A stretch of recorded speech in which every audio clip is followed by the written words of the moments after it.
We as Americans, we support freedom and democracy and the rights of all peoples. But as Gaza taught us in 2006, free elections by themselves do not make up a democracy. There are times when people are offered a chance to elect party leaders that offer them only one election to affirm a dictatorship. We can also learn from the year 1938 that the dangers of ignoring developments abroad are huge. Now, in the wake of the Arab Spring, we turn away from that region at our own peril. Now, on November 28th, the first stage of the Egyptian elections began, which will inaugurate a new electoral system forming a bicameral legislature.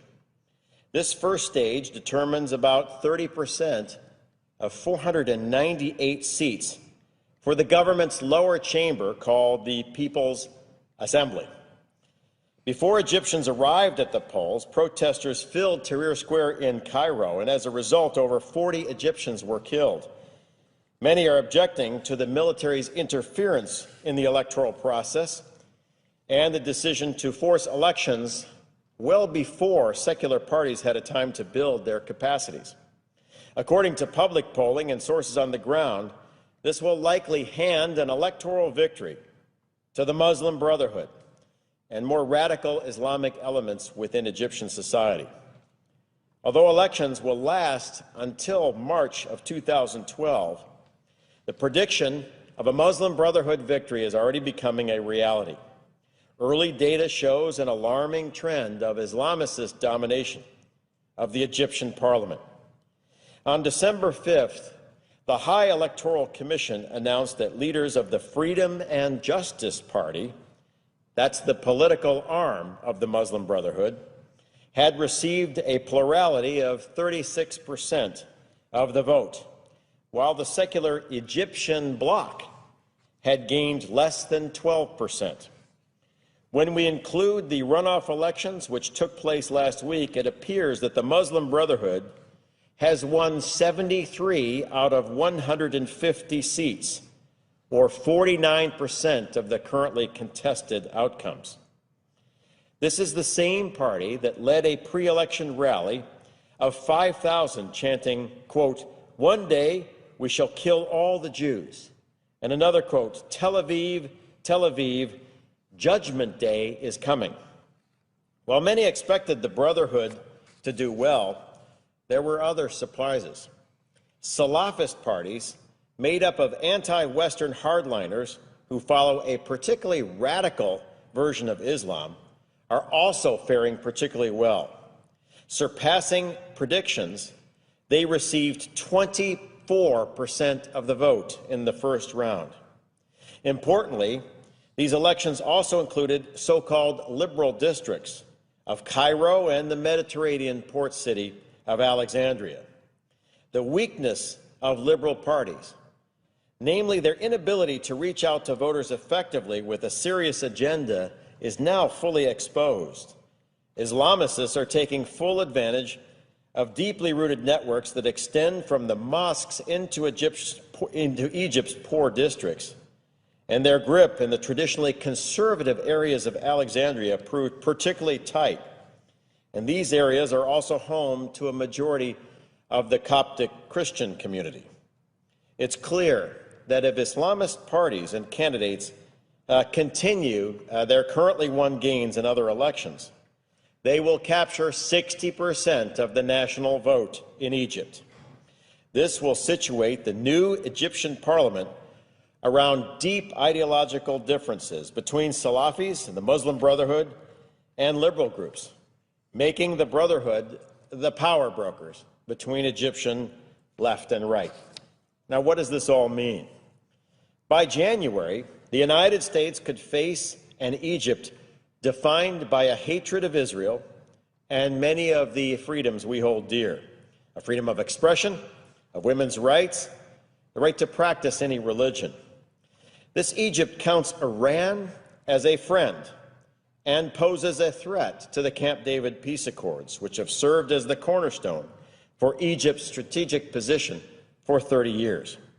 Do we expect that an Islamist-led Egypt will prevent weapons from arriving in the hands of Hamas? Will an Islamist-led Egypt help preserve a free South Sudan? Will an Islamist-led Egypt act to protect Coptic Christians, who make up about 10% of Egypt? Or will we see continued violences, like we saw on October 9th in Mazapro, which killed 27 civilians and injured hundreds? Will an Islamist-led Egypt do what we expect with more than $1 billion of U.S. foreign assistance? Will they continue to share intelligence and to work against terrorism? These are all questions that may become critical issues for the national security of the United States very shortly. All of this instability prevents foreign investment and tourism that would help the Egyptian economy. The IMF has forecasted a little over 1% growth for the Egyptian economy next year.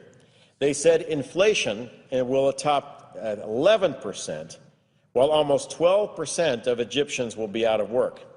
Recently, the Egyptian pound traded at its lowest level against the dollar in 7 years. This time last year, the region was on the threshold of exciting change, but today Egypt sits instead on the threshold of a very dangerous path. The United States, and especially our State Department in particular, should do what it can to keep Egypt attached to peace and good relations with the West. The United States is now on the verge of a historic defeat and reversal of American interests in Egypt. Currently, if there is an Obama administration plan for handling a new Islamist Egypt that rejects peace with Israel and allies with Iran, I don't know it. And I don't know if anyone does. We must keep our finger on the pulse of this process. Liberal voices in Egypt must work to preserve the democratic goals of the January Revolution. Recently, I had the privilege of meeting some of Egypt's best and brightest young liberal leaders. They'd like to build a free Egypt that respects women's rights and religious minorities and the rule of law. I was encouraged in meeting with them, but only hope that the coming election is not like a 1930s election in Germany, where people in Egypt are given one choice: to affirm a dictatorship, and then that is the end.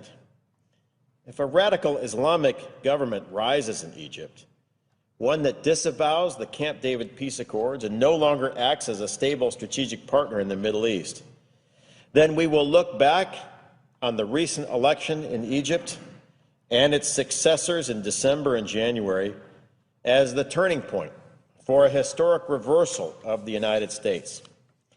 My hope is that the State Department watches this very carefully. My hope is that we have a plan to make sure this critical country stays within the U.S. orbit. But my fear is, given the recent elections in Egypt, we have already lost quite a bit of ground.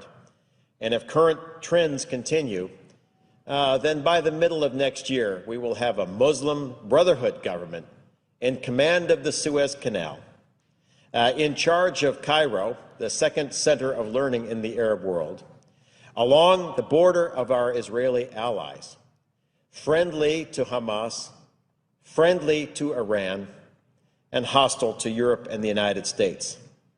And my hope is, over the holidays, we work very hard and diligently with our allies, and especially liberal forces in Egypt, to make sure that that reversal doesn't happen. And with that, Mr. President, I yield back.